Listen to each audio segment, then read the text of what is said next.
मैं कल क्लास 10 के नए सेशन के साथ हम एक्सरसाइज 20.7 कर रहे हैं और यूनिट 20 हमारा चल रहा है types of theory of production की।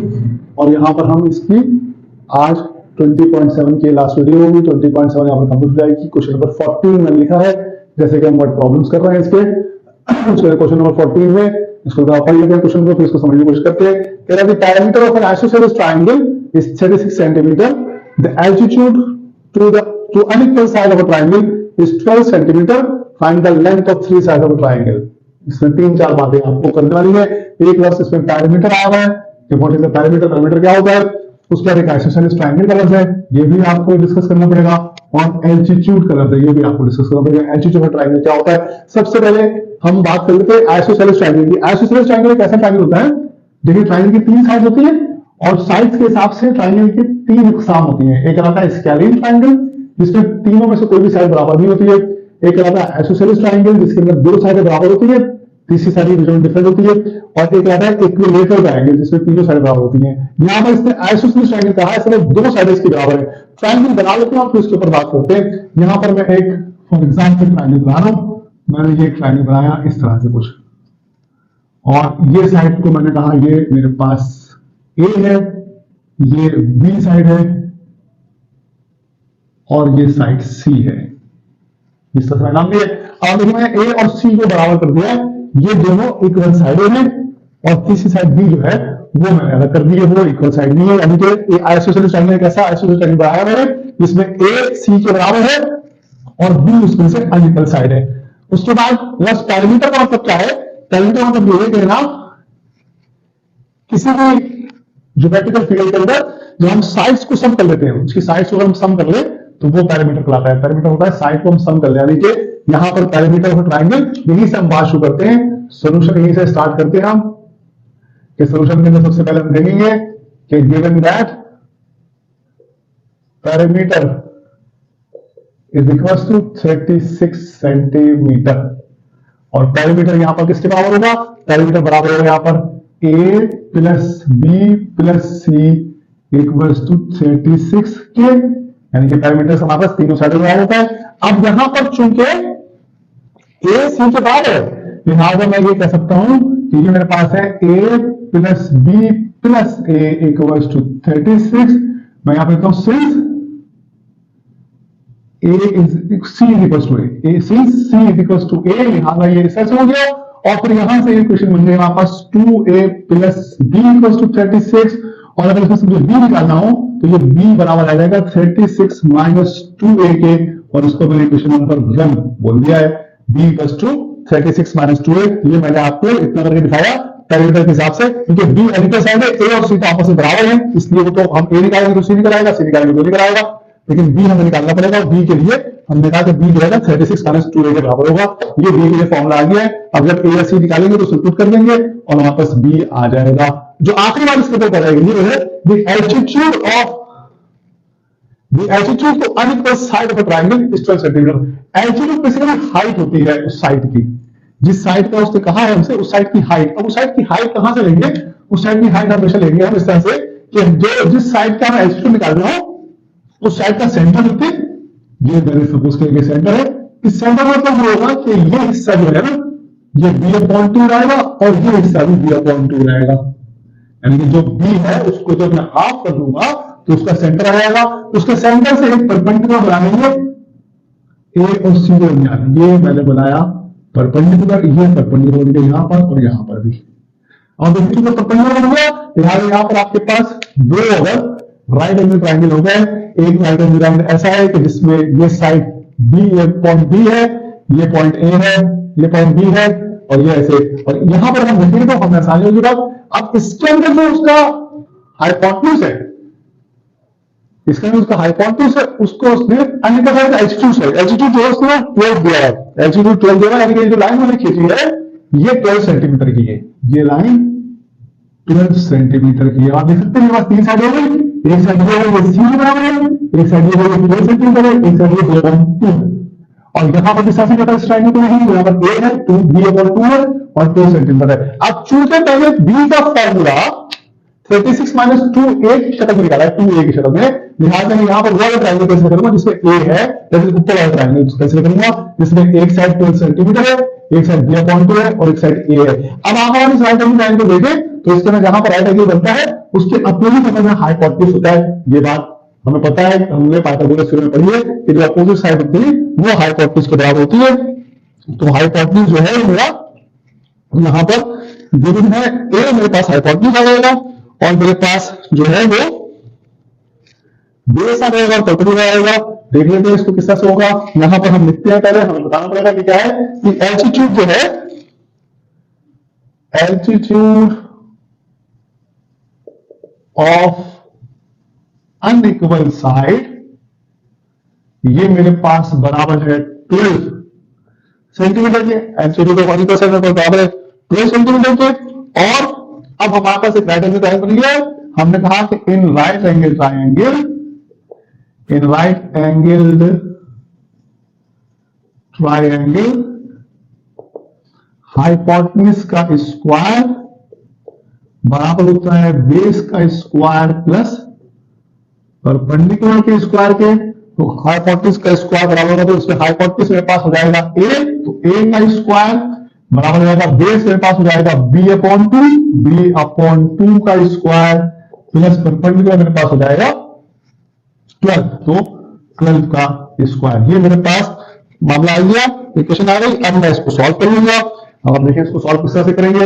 ये इक्वेशन मेरे पास है, इसको फर्दर जब हम करेंगे तो ये हो जाएगी a square plus b square upon equal to sorry b square upon 4 plus 144 और 4 इसमें डिनोमिनेटर में है, तो multiply all sides all terms by 4।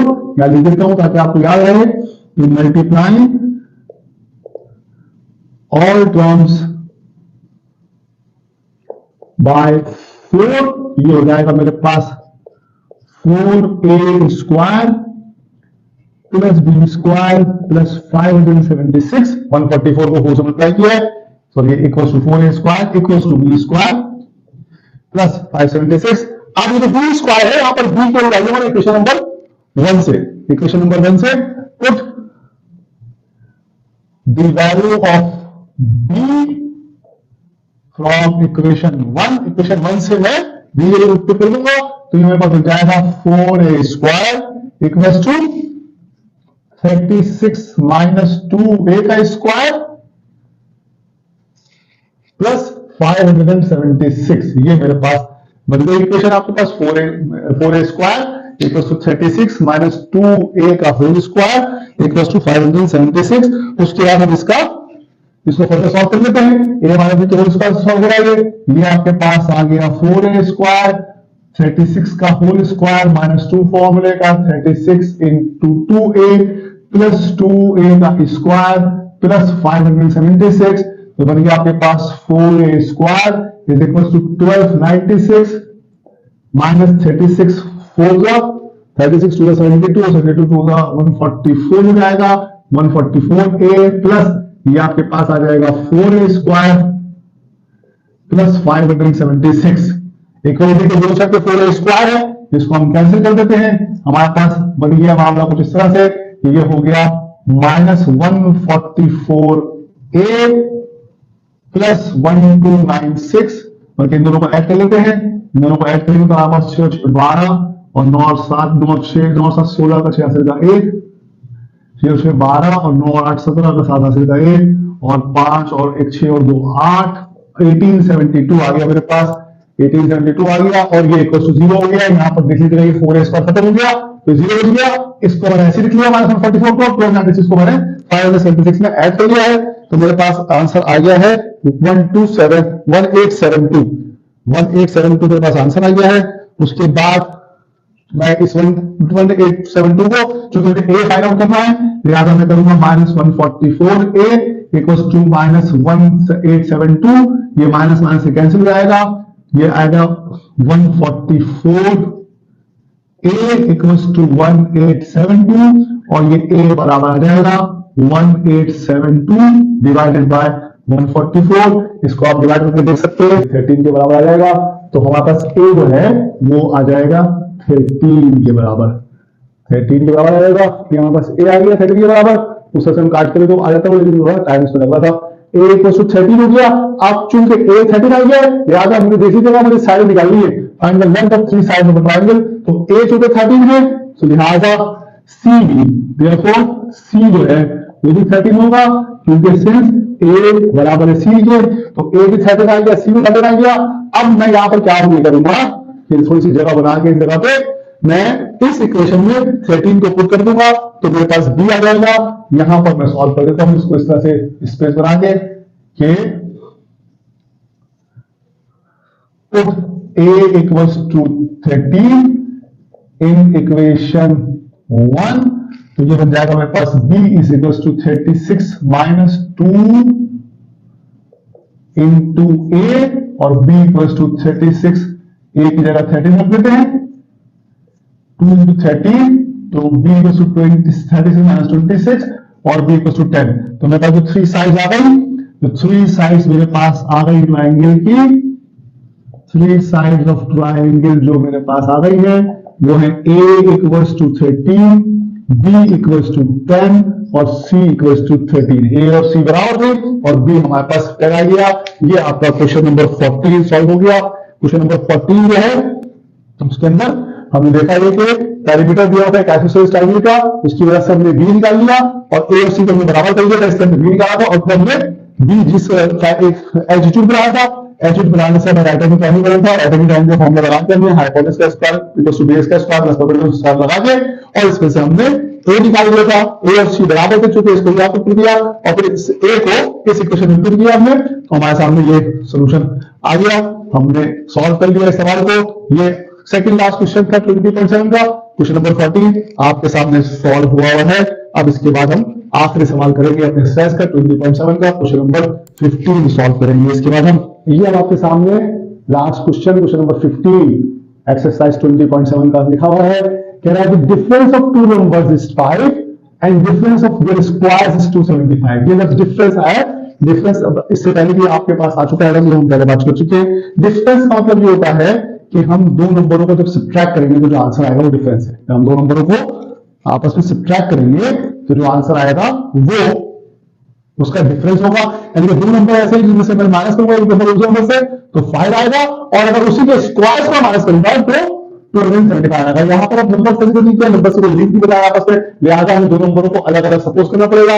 देखिए किस तरह होगा सवाल, सवाल आसान है लेकिन थोड़ा सा इसमें डिफिकल्ट इसलिए है, इससे पहले हमने ऐसा कोई सवाल नहीं किया है जिसमें हमने एक्स और वाई दोनों से सपोज किया। यहाँ पर हमें दोनों नंबर सपोज करने पड़ेंगे, फिर आगे काम होगा। इससे पहले हम एक नंबर एक्स ले रहे हैं, उसमें प्लस माइनस करते हैं तो अगला नंबर वापस आ जाता है।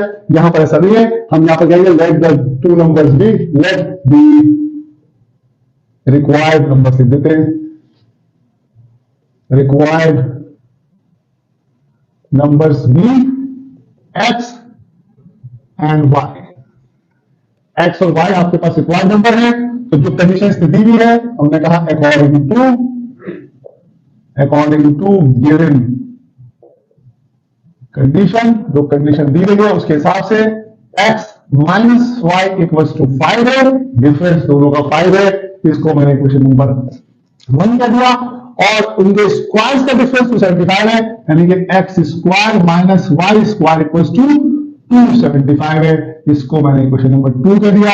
x माइनस वाई 5 के बराबर है, ये कंडीशन से दी गई है, और x square minus Y square 275 बराबर है, ये कंडीशन से दी गई है। कंडीशन के हिसाब से वापस दो इक्वेशन बन गई, एक बनी x minus Y equals to 5 और एक बनी x square minus Y square equals to 275। अब हम काम करेंगे तो पहली इक्वेशन लेंगे, हम कहने कहा फ्रॉम इक्वेशन 1 x बराबर आ जाएगा 5 प्लस वाई, x बराबर आ जाएगा 5 प्लस वाई के, और इसको इक्वेशन नंबर हमने 3 बोल दिया है, इसमें x हमने बराबर निकाल दिया है 5 प्लस वाई के। अब यहां से पुट कर देंगे, put the value of x from equation 3 to equation 2। वैसे निकाली थी 3 में, 3 से हम 2 पुट कर देंगे, तो देखिए हमारे पास बन जाएगा ये 5 प्लस वाई का whole square minus Y square equals to 275। यहां पर हमारे पास एक्स स्क्वायर था, एक्स के ऊपर 5 प्लस वाई निकाली थी, 5 प्लस वाई हमने पुट किया, 5 प्लस वाई का होल स्क्वायर माइनस वाई का स्क्वायर इक्वल्स टू 275 हो गया। ये हमारे पास इक्वेशन बन गई है। अब हम इसको सॉल्व कर लेंगे, फॉर्मूले की मदद से इसको खोल लेंगे। ये बन जाएगा 5 का स्क्वायर प्लस 2 फॉर्मूले का 5 इंटू वाई प्लस वाई का square minus Y square equal to 275। और उसके बाद इसको फॉर्मूला सॉल्व करेंगे आप, तो ये बन जाएगा 25 plus 10y plus Y square minus Y square equal to 275। ये minus Y square Y square cancel हो गए और यहां से मैं काम ये कर रहा हूं, 25 को मेरे को सिर्फ बाय रह गया और आसान हो गया काम मेरा।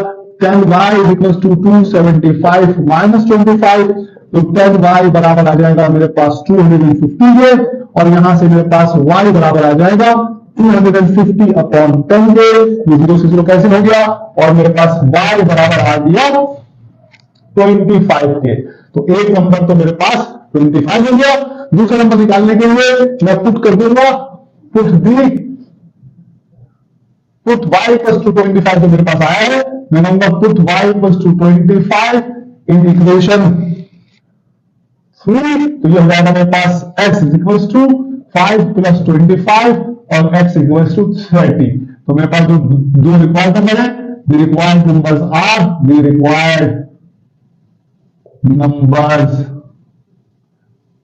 are 30 and 25। ये मेरे पास तो रिक्वायर्ड नंबर आ रहा है और ये प्रोसेस है कि हम उसको माइनस करेंगे। देखिए आप 30 में से 25 माइनस कर लेंगे तो 5 आंसर आएगा और जब 30 का स्क्वायर करेंगे उसमें से 25 का स्क्वायर करेंगे तो 275 आएगा। तो 30 का स्क्वायर होगा 900 और 25 का स्क्वायर होगा 625। तो आप 900 से 625 माइनस करेंगे तो आपका 275 आंसर आएगा। कंडीशन बिल्कुल सही है, सवाल आपके सामने है, आसान सवाल था। सिर्फ एक्स और वाई की वजह से प्रॉब्लम नहीं, दो क्वेश्चन बनी थी। इक्वेशन बना के हमने एक्स वैल्यू निकाली, एक्स वैल्यू को पहले क्वेश्चन में पुट किया, दूसरे क्वेश्चन में पुट किया और उसके बाद वाई को इधर आई, उस वाई को तीसरे क्वेश्चन में पुट किया, हमारे पास एक्स आ गया। दो नंबर्स हमने फाइंड किए, एक्स इक्वल टू 30 और एक्स और वाई इक्वल टू 25। यहां पर हमारी एक्सरसाइज 20.7 खत्म हुई। उसके बाद 20 चैप्टर 20 में यूनिट 20 में अब रिव्यू एक्सरसाइज रह गई है, वो इंशाल्लाह आगे शुरू करेंगे। यहां तक 20.7 जो हमारे पास मेन एक्सरसाइजेस हैं, एक्सरसाइज 20.1 से लेकर 20.7 तक तमाम एक्सरसाइज कंप्लीट हुई। ये लास्ट क्वेश्चन 20.7 का आपके सामने हुआ है, क्वेश्चन नंबर 15 एक्सरसाइज 20.7 का।